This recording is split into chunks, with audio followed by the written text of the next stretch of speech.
আজকে আপনাদের সাথে আমি একটা ইনস্ট্যান্ট পেঁয়াজু রেসিপি শেয়ার করব। এই পেঁয়াজুটা তৈরি করার জন্য কোনো ধরনের ডাল বাটাবাটির ঝামেলায় যেতে হবে না। খুব সহজে এই ক্রিস্পি এবং মজাদার পেঁয়াজুটা আপনারা তৈরি করে নিতে পারবেন। তো চলুন দেখে নেওয়া যাক কিভাবে তৈরি করতে হয়। তো এখানে আমি একটা মিক্সিং বোল নিয়ে নিয়েছি। এবার এর মধ্যে আমি দিয়ে দিচ্ছি মেজারমেন্ট কাপের 1 কাপ পরিমাণ পেঁয়াজ কুচি, টেবিল চামচ পরিমাণ কাঁচামরিচ কুচি, দিয়ে দিচ্ছি হাফ চা চামচ পরিমাণ হলুদের গুঁড়া, দিয়ে দিচ্ছি 1 চা চামচ পরিমাণ লাল মরিচের গুঁড়া,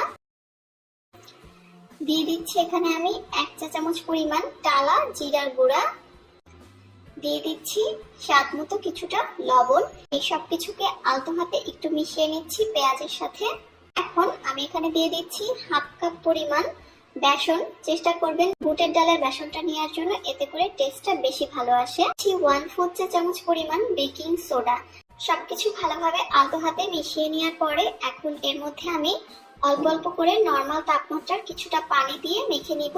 পানির এখানে নির্দিষ্ট কোনো পরিমাপ নেই, আপনার যতটুকু প্রয়োজন আপনি ব্যবহার করতে পারবেন। শুধু খেয়াল রাখবেন এই মিশ্রণটা যেন অতিরিক্ত নরম না হয়ে যায়। ভেজে নেওয়ার জন্য চুলা একটা হাঁড়িতে আমি বেশ কিছুটা তেল গরম করতে দিয়েছি। তেলটা গরম হয়ে যাওয়ার পরে এখন এর মধ্যে আমি পেঁয়াজগুলো দিয়ে দিচ্ছি।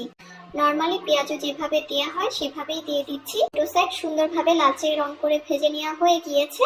এবার এগুলোকে আমি তেল থেকে তুলে নিচ্ছি। এই তো এরই মাঝে তৈরি হয়ে গেল আমার একদম ইনস্ট্যান্ট মুচমুচে বেসনের পেঁয়াজু। এই পেঁয়াজুটা তৈরি করতে খুবই অল্প সময় লাগে, সেটা তো দেখিয়ে নিলেন। এখন আমি আপনাদেরকে একটা পেঁয়াজু ভেঙে দেখাচ্ছি। উপরটা খুবই ক্রিস্পি হয়েছে আর ভিতরটা নরম। এই পেঁয়াজুটা খেতেও খুবই মজার হয়ে থাকে।